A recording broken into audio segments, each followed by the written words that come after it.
I've been humping. I have been humping. First, number one, never quit your day job. All right, don't ever believe anything them folks in Hollywood tell you. Keep your day job. Number two, I've been doing a fair amount of speaking engagements. I've been averaging about 100, 150 speaking engagements a year. And that means a lot of travel, of course, domestically and international. Number three, my new book, Start Where You Are, has just come out on paperback.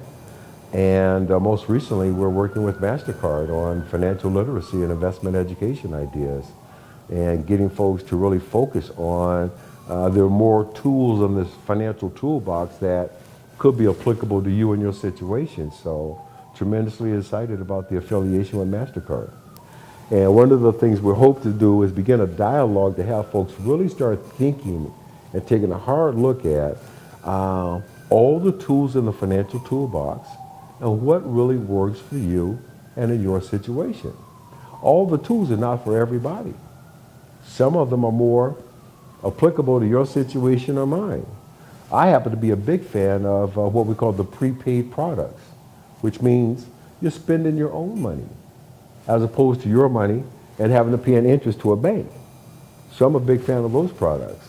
I could have become him.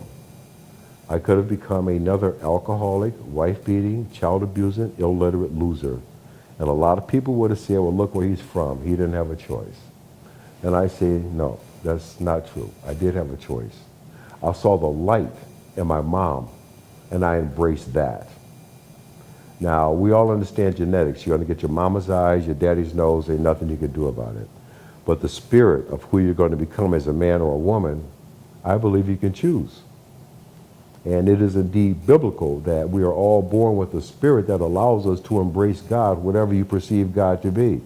But that same spirit can be beaten down to or submit to darkness.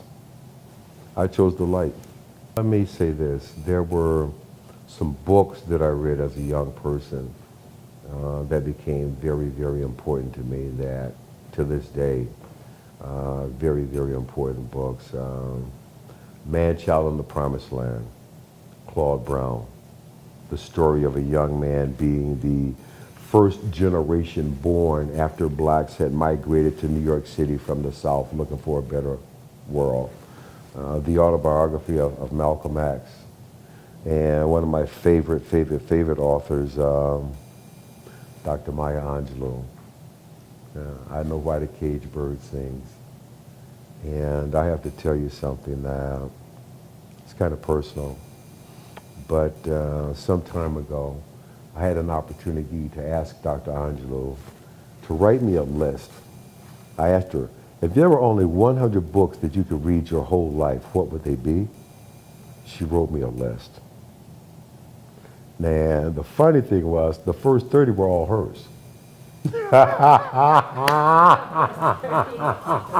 But as she said, well, I started alphabetically. Oh, okay. But I'm in the process now of continuing to work my list, and tremendously excited about that. There was a scene in the film that directly was basically because my mom. That scene that takes place on the basketball court where the little boy throws up the ball and says, I'm going pro. It was not written that way at all. What was written was, our writer had a very dark view of the world, and his vision was that when the little boy throws up the ball and says, I'm going pro, the father says, forget it, it will never happen, I couldn't do it, so that means that you couldn't do it.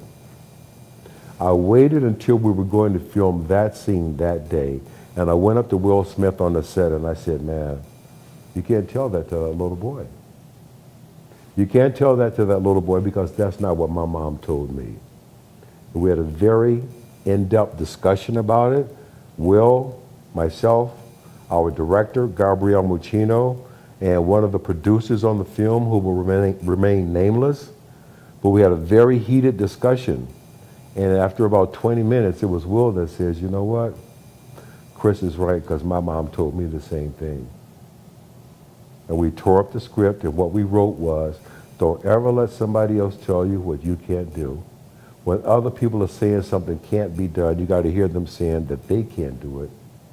You got a dream, you got to protect it. You want something, go get it. Period. That was my mama talking.